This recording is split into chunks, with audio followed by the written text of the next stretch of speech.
juice. Diba, Kailangan ko lang maghahawak para mabunutan siya ng pakpak. Nanda ng petal yun. Dapat ganyan yung kahaba eh. Yung sa babae. Yan, nakakalipad na yan eh. Kawawa naman to, di siya nakakalipad. Dito pa yung anak ko. Ligo. At yung chicken natin, nakakatayo na sa Lunes. Lunes.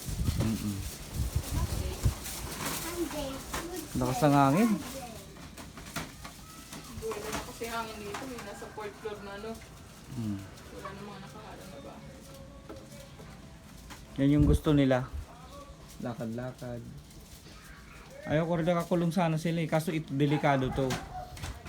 Pag pinilit niyan lumipad, umangat siya dyan. Lo! Pwede siyang babagsak yan sa baba. Makukuha ng mga bata kasi di naman siya nakakalipad. Yan nakikita ng bata, daddy, no? Kasi hindi yan nakalipad. Yung nasa taas-taas. Yung sa clouds pala, nagiging pa dito sila, tapos uutot pa. Utot pa yung kalapati, tapos yan o. Ba't tayo ang kami nagising? Kanina nagkakap-kap ka pa. Yan lang isang. Ano? Isda daw. Kung ayaw daw, itatapon niya. Oy. Wala siguro masyado po yung bili.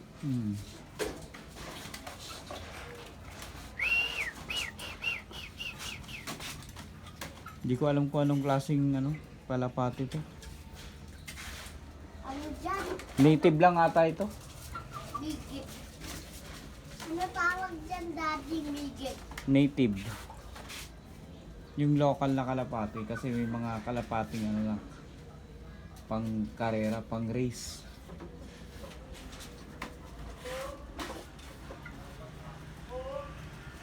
Yung anak ko talaga nagpabili niyan eh. Nainganyo lang din ako kasi dati nga ako nag-aalaga niyan. Ano pa lang yan, mag 5 months pa lang sila. Lalaki. Yan. Since birth. Ikaw mo to ng ano? Medyas? Oo. Ay, daddy. Lalaki ba yan? Maghanap siguro ako ng ahawak para mabunutan ko ng bagwis tong lalaki. Para tumubo na yung pakpak niya mga April, nakalipad na yan. Kasi kung di natin bubunutan, hindi siya makakalipad. Kawawa naman. Mukhang na-batcher naman natin. Lipad-lipad lang sila dito. Maganda yung dito eh. Yan. So, wala masyado nag-aalagang kalapati dito, so hindi sila Ganda Dadagit. talaga yung mga kalapati, daddy, no? Opo. Kasi lilipat.